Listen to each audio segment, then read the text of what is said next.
And you sure felt enough, that good about her. You begun the packing. Good about her. That's amazing. We packed up, and sure enough, about an hour after they had announced her as the winner, there was a knock on the door, and it was the hotel people.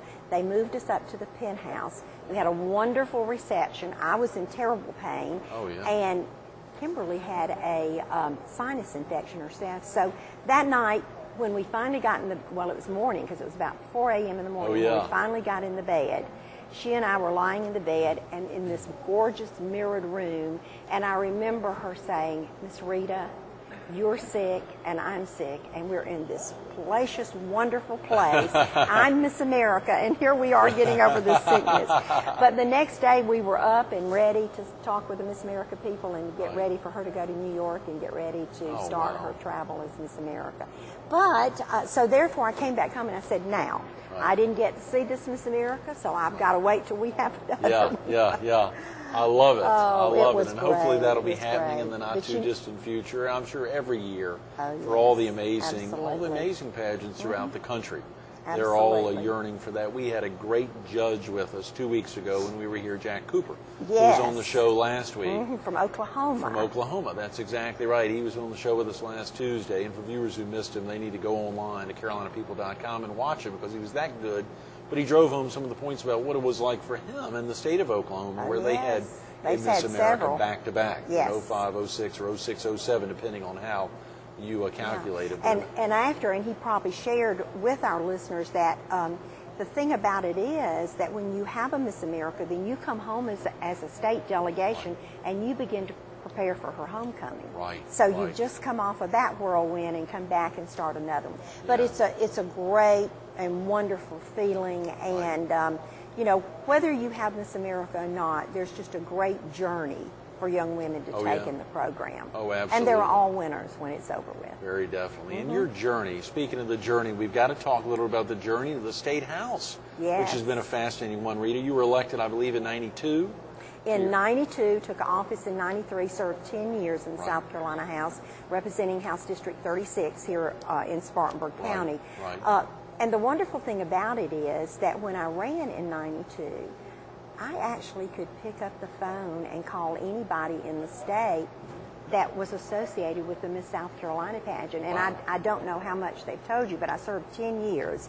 And then I decided there was an open seat for our lieutenant governor seat. And I decided to run for the statewide office. Now, I did not win that office, but there again, I had support from all over the state of South Carolina. I love it. I love it.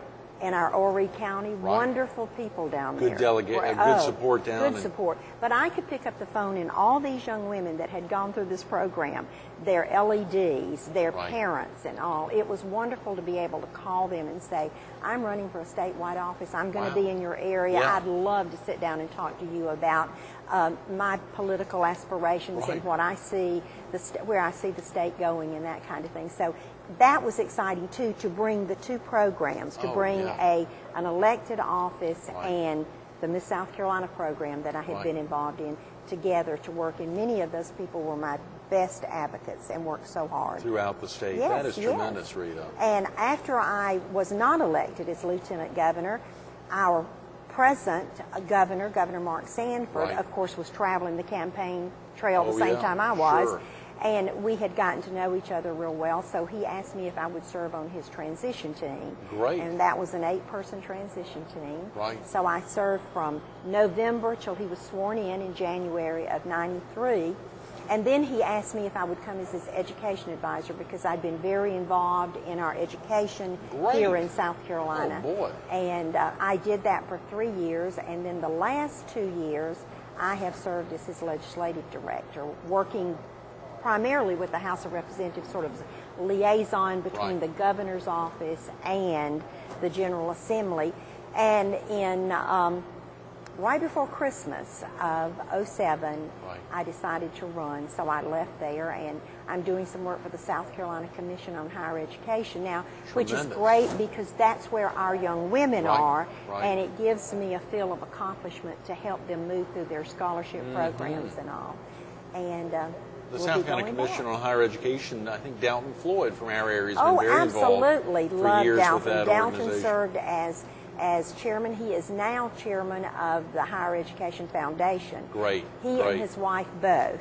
Great people, Yes. and have done a great job for the state of South Carolina. More great folks coming out of Lake City. Oh, absolutely. A lot of great absolutely. strength out of the lower well, part you know, of the that's PD. such a great part of our state, and Right. really brings such great revenue Oh, yeah. for our state. Yes. And so many people. I remember going down to Sun City in Hilton Head, down in Bluffton, to speak when I was running for lieutenant governor.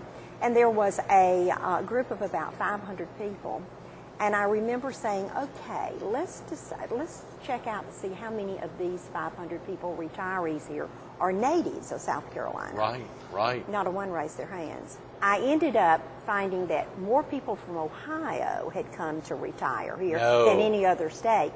But one of the things that they said was, you know, when we were raising our families, we put our families in the car and went to the coast of South Carolina for our vacations. So we have decided that this is the place that we want to come and retire. So I think, you know, beautiful area of the state. Oh, yeah. Historic state, beautiful things about the state. But our Grand Strand area down in the Horry County has really lent a lot of income for the state and a lot of enjoyment for many people in this nation.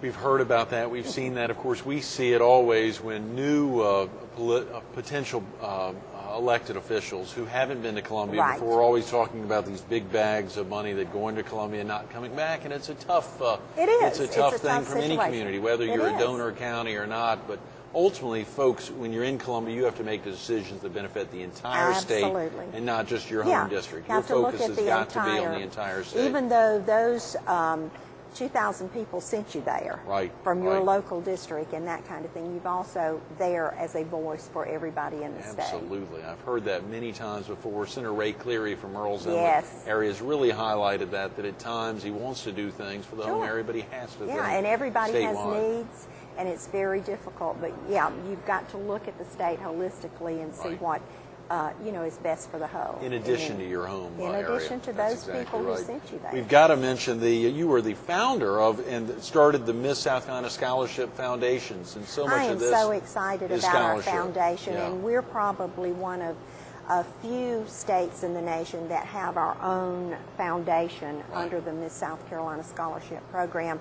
But you know, it was a brainchild. We decided we wanted to do it, and I got out and traveled across the state to find some wonderful people who were willing to seed. And some of your other people may have mentioned, but Susan Conley from over in the Lancaster area has been the longest. She's deceased now, and we truly miss her. She had been the longest serving volunteer in the Miss America program, not just Miss South Carolina, but Miss America program. And I sat with her once in Lancaster. She has a restaurant there called Charlie's. And we were sitting there one night talking, and I said, you know, we're really seriously thinking about starting Miss South Carolina Foundation. And we're looking for someone to seed that foundation. And she said, well, you know, my late husband and I have always loved this program, and we volunteered all these years, and I would really like to be that person. So she seeded the foundation. Wow. It is now through the Spartanburg County Foundation, which is a 501c3, which is one of our outstanding foundations in South Carolina.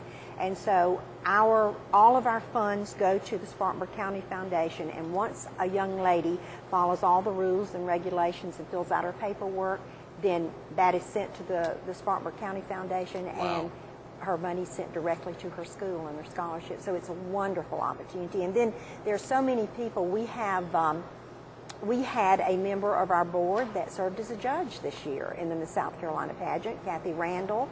And I believe Kathy has been on your show. She was on earlier this week. That's exactly right. She aired on Tuesday. But she's day with before VP yesterday. Amico, and they have been tremendously supportive of the scholarship program. But we have a 14-person board for our foundation. They are a diverse group of business people, men and women from across the state of South Carolina. And they work very hard to bring new donors in. And we're just very proud. You know, our winner receives around $20,000 offered. Alone in cash. That's alone, and that's not all the runner-ups and every girl here. So we were just very excited about it. It is growing. People feel very secure about it. Being a 501c3, it's tax deductible. Oh, yeah. Many of our locals can also put their scholarship monies in, and it's a tax write-off for those who have contributed.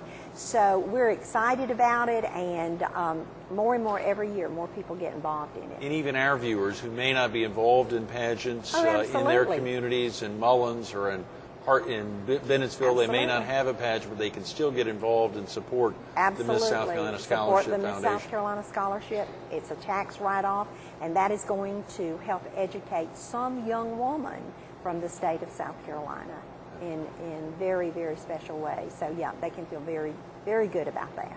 Rita, I hate to say we've almost run out of time. We wanted to get in to talk about Ronnie, your husband, who is the judge's chair, who was with all of us 2 weeks ago up here, doing an amazing job. He has a great story of how he first met you. But we're going to have to get you all. That's right. That he enjoyed being with you all too. Oh, and yes. Thank all of you for coming. It was a great pageant, great set of judges, and I know that you enjoyed yourself, and we certainly enjoyed you being with us. Very definitely. Please tell him we want to get him when you all come down to the beach sometime. I will. He'd we'll be a look great forward guest to that. on the show. Thanks nice so much for being with us you. this morning. Thank you so much. Absolutely.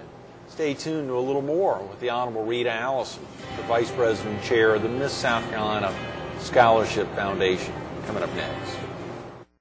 You know, we ran out of time, and so many things we could have touched on with Rita sitting here the last 30 minutes. We couldn't focus on her tremendous involvement with the JCs over so many years, her 30-plus years of helping out at Springs Industries and their incredible education programs. But more importantly to Rita, we ran out of time, and she couldn't share that last line of the JC Creed that means so much to her and has been a big driver for her as she helped kick off the Miss South Carolina Day there at the Capitol and kick off the Miss South Carolina Foundation and their amazing scholarship board here in town. Think about it, that amazing last line, that service to humanity is the best work of life, that service to humanity is the best work of life.